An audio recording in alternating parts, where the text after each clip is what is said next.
سلام به همه، به یه ویدیو دیگه با من خوش آمدین. امروز میخوایم با هم دیگه پلو تون درست کنیم، یعنی پلو با تون ماهی به روش ساده و خوشمزه. پس با من همراه باشین. همینجور که توی تصویر میبینید یه پیاز متوسط و ریز خورد کردم و به روغنم اضافه کردم و یه مقدار تفت دادم تا پیازام سبک بشن. وقتی پیازام سبک شد بهشون 2 تا دونه سیر اضافه کردم و سیر رو هم با پیازم تفت دادم. حالا نوبت اضافه کردن ادویه هاست. ادویه ها شامل نمک، زردچوبه، فلفل سیاه و فلفل قرمز هستش. از هر کدوم به مقدار یه قاشق مرباخوری اضافه کردم به پیازم و تفت دادم. بچه من خیلی اختیاری بهش فلفل دلمه‌ای هم اضافه کردم. کسایی که دوست ندارن میتونن اضافه نکنن. من خودم شخصی دوستش دارم و اضافه کردم. 1/4 فلفل دلمه‌ای رو ریز خورد کردم و به موادم اضافه کردم. فلفل دلمه‌ای رو هم یه مقدار با مواد تفت میدم و بعدش میرم سراغ اضافه کردن تون ماهی. بچه من تون ماهی رو از قبل 10 دقیقه تا 15 دقیقه جوشوندم و 2 تا تون ماهی رو اینجا اضافه کردم به موادم و تفت دادم. موقع تفت دادن سعی کنید زیاد هم نزنید یا با فشار خیلی قوی هم نزنید که تون ماهیتون له بشه. آروم هم بزنید تا مواد به خورد همدیگه بره و طعم عالی داشته باشه. وقتی که مواد خوب با همدیگه مخلوط کردین و طعما به خورد همدیگه رفت، یه مقدار تفت دادین، میتونید مواد رو بذارید کنار و برید سراغ درست کردن برنجمون. من برنج رو از 2 ساعت قبل گذاشتم خیس بخوره، شستمش و گذاشتم که خیس بخوره.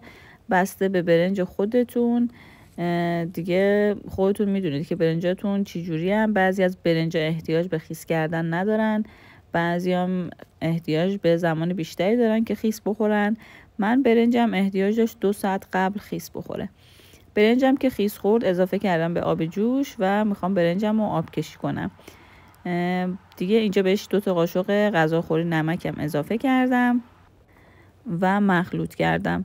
وقتی دیگه برنجم به مرحله آب کشی رسید، برنجم رو آب کشی کردم و برنج من حدوداً 10 دقیقه طول کشید تا به مرحله آب کشی برسه. برنجم رو آب کشی کردم و تصمیم گرفتم یه ته دیگ خوشمزه‌ام بذارم.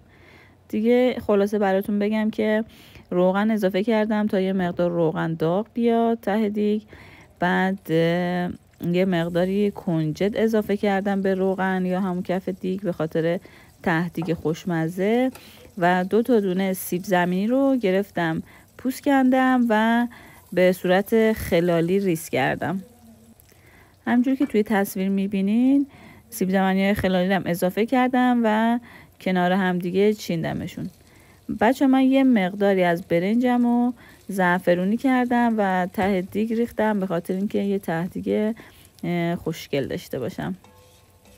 اول ته دیگ زعفرونیمو اضافه کردم و بعد یه مقدار روش رو صاف کردم که مواد رو بهش اضافه کنم. اینجا مواد تون ماهی رو اضافه کردم و دقیق وسط قابلمه گذاشتم که از دور و بر به خود قابلمه نخوره تا وقتی قالبی در میاد یه برنج 1 دست داشته باشم.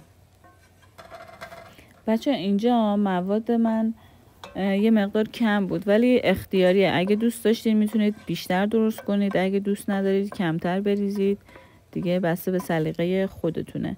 این مواد رو من ریختم وسط و بعد یه مقدار برنجی که اضافه مونده بود و با شوید مخلوط کردم، با شوید خشک البته مخلوط کردم و ریختم روی همین چی میگن موادمون.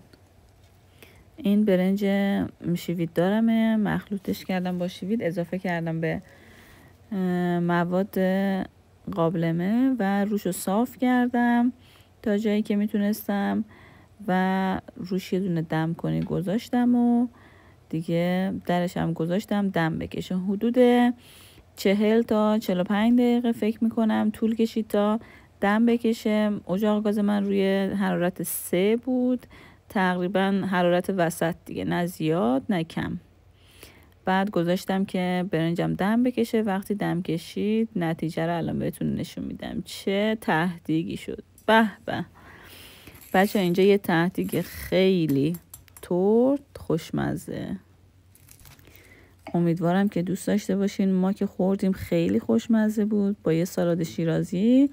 امیدوارم شما هم درست کنید، کنار عزیزاتون بخورید و لذت ببرید.